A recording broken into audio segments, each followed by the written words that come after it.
अस्सलाम वालेकुम नाज़रीन, आप देख रहे हैं प्रोग्राम काशिफ अब्बासी के साथ इस्लामाबाद स्टूडियो। बदलता है रंग आसमां कैसे कैसे। गुज़िश्ता 2 दिनों में असूलों और इखलाकियात के बड़े अच्छे सबक हमने पढ़े। आसिफ अली ज़रदारी साहब ने नौडेरो तकरीर की मोहतरमा बेनज़ीर भुट्टो साहिबा की 58वीं सालगिरह के मौके पर, और क्या तकरीर की। वो तमाम सबक नवाज शरीफ साहब को और सियासी अदाकारों को पढ़ाए जो गुज़िश्ता 3 सालों में वो दबे लफ्ज़ों में पढ़ाते रहे। इस मरतबा तो उन्होंने जो जुबान का इस्तेमाल किया, जितनी सख्त तकरीर की, उस पर तमाम लोग हैरान भी थे और शायद थोड़े से परेशान भी। उन्होंने तमाम लोगों को बताया कि ऑपोजिशन कैसे करते हैं, सियासत करने का क्या तरीकाकार है, मीडिया को कैसे चलना चाहिए, और यह कि मुल्क की हालत उनके होते हुए कितनी अच्छी थी और वो कितने बड़े विजनरी हैं। उन्होंने कहा कि उन्होंने जो मुल्क में दूध और शहद की नहरें बह रही हैं और मुल्क में इंसाफ का बोलबाला है, लोड शेडिंग नाम की कोई चीज नहीं। हिंदुस्तान में लोग मरते हैं, पाकिस्तान में तो बच्चा भी नहीं मरा कभी भूख की वजह से। इसलिए पाकिस्तान के ऊपर जो लोग तनकीद करते हैं, जो लोग फौज के ऊपर तनकीद करते हैं, खुसूसन नवाज शरीफ साहब को कहा, वो गलत काम करते हैं। दूसरा, इखलाकियात का सबक आज कौमी असम्बली में मिला। रुकने कौमी असम्बली मारवी मेमन ने आज इस्तीफा दे दिया। उन्होंने इस्तीफा देने की वजूहात इखलाकियात और असूल बताए कि जो पार्टी ने, उनकी मुस्लिम लीग काफ ने पीपल्स पार्टी के साथ इत्तेहाद किया और जो बजट उनके सामने लाया गया उसके ऊपर वो इस्तीफा देती हैं। ये उनका असूली फैसला है।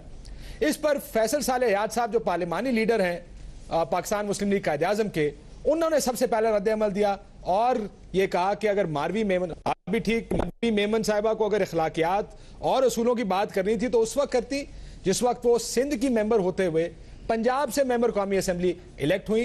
जो तमाम तरक्याती फंड मिला वो पंजाब में लगने के बजाय वो वापस सिंध ले गई। अगर तनकीद करनी थी जिस पार्टी के टिकट से वो इलेक्ट होकर आई हैं तो पार्टी के प्लेटफॉर्म पे करती, वरना पहले इस्तीफा दे देती।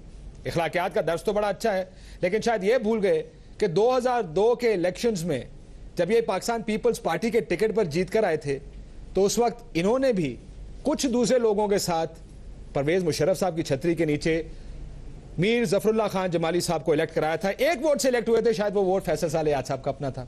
दूसरी तरफ खुर्शीद शाह साहब खड़े हो गए मारवी मेमन की तकरीर के बाद। उन्होंने भी एक लेक्चर इखलाकियात का दिया। उन्होंने कहा मारवी मेमन बात करती हैं, अगर ये बात करती परवेज मुशर्रफ के खिलाफ तो मैं डेस्क बजाता, अगर ये अकबर बुख्ती के वक्त इस्तीफा देती तो मैं इनके साथ खड़ा होता। एक और चीज भूल गए खुर्शीद शाह साहब, जरा अपनी सफों की तरफ देख लेते। 4 वजीर मेजर, सबसे पहले हफीज शेख साहब जिन्होंने आज ही बजट पास कराया, माशाल्लाह सदर परवेज मुशर्रफ साहब के साथ वफाकी वजीर थे, निजकारी के भी रहे। दूसरे वजीर जो इनके साथ वाली नशिस्त पर बैठे थे, फिरदौस आशिक अवान साहिबा वजीर इत्तलात हैं आज, लेकिन उस वक्त फिरदौस आशिक अवान साहिबा पार्लिमानी सेक्रेटरी थी सेहत की, उधर भी नहीं देखा।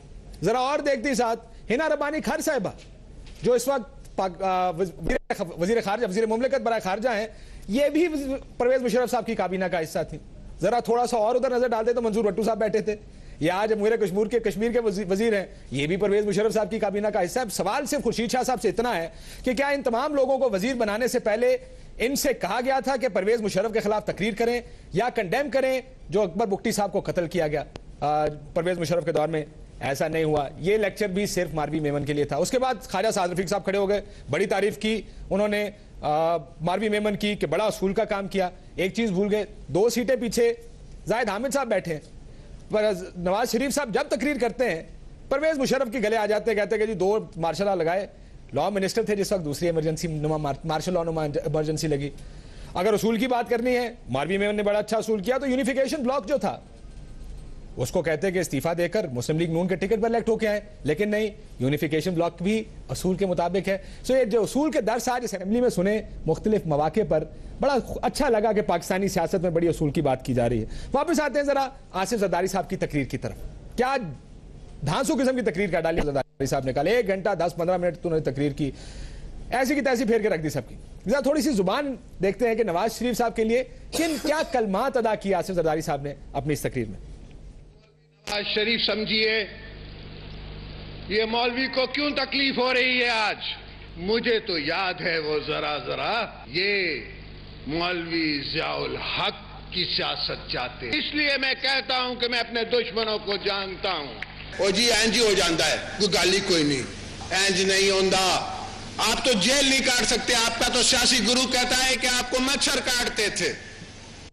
बंदा धमाका कितना सी, आपका क्या वास्ता उससे। ये मत सोचें कि रायवन का क्या होगा। एक तरफ से आप आटा चोरी कर रहे हैं, एक तरफ से आप कुछ और चोरी कर रहे हैं, आपको क्या तकलीफ है। तो मौलाना साहब हमने नहीं लिया। आपको ये भूलता ही नहीं कि आपको एक हथकड़ी लग गई थी।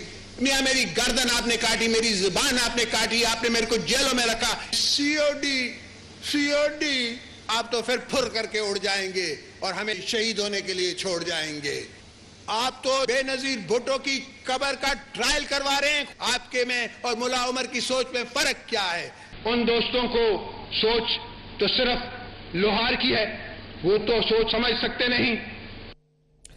जी, ये चंद कलमात थे जो आसिफ जरदारी साहब ने कहे। तमाम का तमाम मवाद जो था वो नवाज शरीफ साहब के खिलाफ था। ये अनएक्सपेक्टेड नहीं है, गैर मुतवक्को नहीं है, क्योंकि मियां साहब आजकल आज़ाद कश्मीर के दौरे पर हैं। मियां साहब जब आज़ाद कश्मीर में तकरीर करने खड़े होते थे तो आसिफ जरदारी की करप्शन, आसिफ जरदारी के दोस्त, आसिफ जरदारी ये कर रहे हैं, आसिफ जरदारी वो कर रहे हैं। तो ये जवाब तो शायद एक्सपेक्टेड था, ये जवाब तो मिलना ही था पाकिस्तान मुस्लिम लीग नून के कायद नवाज शरीफ साहब को आसिफ जरदारी साहब की तरफ से।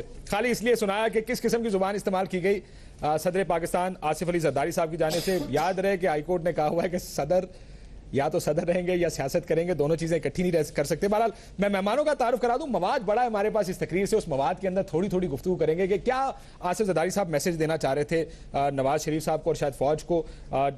जो तकरीर उन्होंने आज की। फैसल रजा आबदी साहब पॉलिटिकल सेक्रेटरी हैं सदर पाकिस्तान आसिफ अली जरदारी साहब के, बहुत शुक्रिया आपका। आबिद शेर अली साहब मेंबर कौमी असेंबली हैं पाकिस्तान मुस्लिम लीग नून के, आपका भी आबिद शेर अली साहब बहुत शुक्रिया। पहले आबिद साहब से शुरू करता हूँ। ये जो तकरीर आपने भी सुनी होगी जाहिर है, तो क्या फीलिंग्स क्या थी? क्योंकि आज मुझे एक बड़ी अच्छी चीज लगी, आज मियां नवाज शरीफ साहब ने दोबारा आजाद कश्मीर में जलसे से खिताब किया। मैंने बड़ा गौर से बड़ा कान लगा के सुना, आसिफ जरदारी का नाम मुझे वहां पे सुनाई नहीं दिया। तो कम से कम इस तकरीर का एक फायदा हो गया, मियां साहब अब उनका नाम नहीं लेंगे। देखें काशिफ, ये हमारे कायद ने कभी नाजेबा गुफ्तगू नहीं की और बिलो द बेल्ट इन्होंने जो गुफ्तगू फरमाई, और बिल्कुल मैं समझता हूँ कि अखलाकियात से गिरी हुई गुफ्तगू थी। इन्होंने आपने वो तो पोर्शन नहीं दिखाया जिस पर इन्होंने मीडिया को भी बोने का, मीडिया पे भी अटैक किया। मैंने भी सुनी। और इसमें देखे सबसे आपने ये तो गुफ्तगू में बाद में करता हूँ, क्या कोई सदर जो हेड ऑफ द स्टेट है वो कह सकता है कि जी अगर मैं लियारी वालों को कह देता, वो भी मैं सुनाता हूँ। देखें मैं आपको गुफ्तगू का म्यार बता रहा हूँ कि बंदा एक अवाने सदर में बैठा हो, वो कहता है कि मैं, इसका मतलब है जो एमक्यूएम और दूसरे इत्यादि पीड़ते हैं कि ये लियारी गैंग जो गैंग की वहां पे बंदों को कत्ल करवाया जाता है, इसका मतलब है ये लोग उसमें मुलव्वस हैं। आप हमें तलकीन कर रहे हैं जी कि हम लियारी वालों को उधर भेज देते, आप वापस ना जाते। ये क्या गुफ्तगू का म्यार है? हमने तो आपके वो कारनामे मेरे पास पुरानी तकरीरें एहसन इकबाल और ख्वाजा साद रफीक साहब की लौरकी पड़ी हैं, जहां पे उन्होंने कहा ये बेम्बिनो सिनेमा वाली, ये बेम्बिनो सिनेमा वाला आसिफ जरदारी, ये नई कोई पीपल्स पार्टी आ गई। अगर कहे तो मैं वो भी सुना सकता हूं। मुझे पता है कही होगी, वो मुल्क के पाकिस्तान के मुल्क के सदर नहीं है। आप ईवान सदर में बैठे, गुफ्तगू का आप अपना म्यार देख लें। और ये गुफ्तगू का म्यार, मेरी बात सुने, इसमें मियां नवाज शरीफ साहब नहीं कह रहे कि करप्शन की है, ये आप काशिफ अब्बासी साहब रोजाना फाइलें कहते हैं, सुप्रीम कोर्ट ऑफ पाकिस्तान कह रहे हैं कारनामे हैं। आप मुझे बताएं, आप अगर करप्शन की हाईलाइट करें, पाकिस्तान मुस्लिम लीग नून जो हाईलाइट करें, और इन्होंने खरबों में लूट कर पाकिस्तान को क्रूस कर दिया, पाकिस्तान को सियासी और मुआशी तौर पे यतीम कर दिया, क्या इनको वो कारनामे नजर नहीं? साहब बात करें फैसल रजा आबदी साहब, नहीं कौन सी सियासी यतीम की बात कर रहे हैं? आपके सामने गुफ्तगू फरमाई, अब देखिए लोहार की बात नहीं ये करनी, तो फिर वो कहते हैं कि 100 सुनार की एक लोहार की फिर होती है। और जैसा हमने पहले लॉन्ग मार्च किया था वो भूल गए ये चीजें। अगर करप्शन की बात करते हैं, हम इन्हें मुनाजरा करते हैं, सुप्रीम कोर्ट में आए। ये तो करप्शन के अंबार आपके पास काशिफ अब्बासी लगे हैं, हम नहीं कहते, रोजाना सुप्रीम कोर्ट ऑफ पाकिस्तान कहती है इन्होंने पाकिस्तान के खरबों पे लूट लिए और ये पाकिस्तान को बैंकरप्सी की तरफ ले जा रहे हैं। लेकिन इनकी चौधरी निसार अली खान साहब ने आपसे देर पहले यही कहा कि मुस्लिम लीग नून का आगे एक नुकाती एजेंडा होगा, वो होगा सदर जरदारी की करप्शन से मुल्क को निजात दिलाना।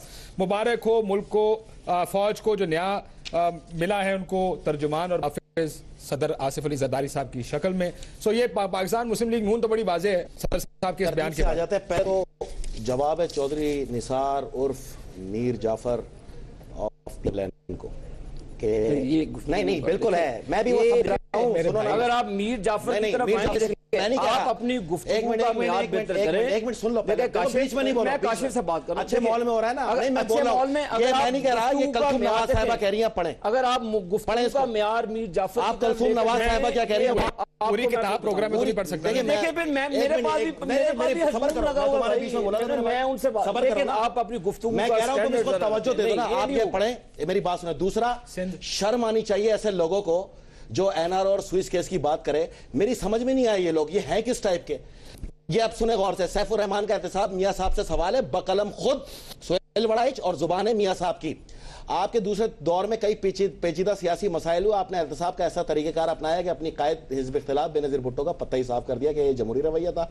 नवाज शरीफ साहब, एहतसाब का तरीकेकार गलत था, हम इस हवाले से उकसाया गया। फौज और ISI का हम पे दबाव था, जानबूझकर हमसे बेनज़ीर और अपोजिशन के खिलाफ ऐसा। सर ये तो आप 20 दफा कह चुके हैं, इससे पहले इसकी कोई अहमियत नहीं। आप पीछे, आप कभी इनसे ये नहीं पूछते, शर्म नहीं आती? लाला मेरी बात सुनो, शर्म आनी चाहिए ना, पीछे जाना नहीं, आगे आ जाते हैं। NICL पे आ जाएं। मेरे भाई आप लोग कहां से आए, मुझे वहां से आने देना। आप कहां से आए? आपने सदर के खिताब पे बात की, क्या निजामी साहब ने अपने इंटरव्यूज में नहीं कहा निजामी साहब इस चीज को तरदीद कर दें कि नवाज शरीफ ने मुझसे पूछा कि आपने जरदारी को मर्दे हुर क्यों कहा, तो मैंने उसको कहा अगर तुमने भी मर्दाना वार जेल काटी होती तो मैं तुम्हें भी मर्दे हुर कहता, तुम तो भाग गए, इसलिए मैंने उसको कहा कि उसने मर्दाना वार जेल काटी। नंबर 2, मोइनुद्दीन साहब, ये बड़े लोग कहते हैं कि जरदारी साहब जो हैं वो माफी मांग के गए, माफी मांग के चले गए। मुझे एक सेकंड, वन बाय वन चलते हैं, प्रोग्राम बहुत लंबा है। मैं आपको सुनाता हूं, ये जो सिंध की बात उन्होंने आबिद शेर अली साहब ने की थी और सदर जरदारी साहब ने जो कहा, let's go one by one. मैं इस पे इसलिए, देखें सदर पाकिस्तान है लेकिन पार्टी को चेयरमैन है आबिद शेर अली साहब, आपको समझना पड़ेगा। अगर आसिफ जरदारी का नाम ले लेके आपके लीडर अगर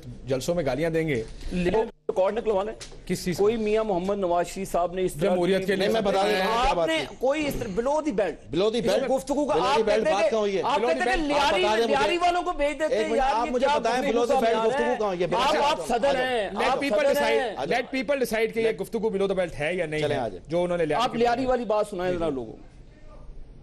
जिनका नाम मौलवी नवाज शरीफ समझिए, ये मौलवी को क्यों तकलीफ हो रही है आज?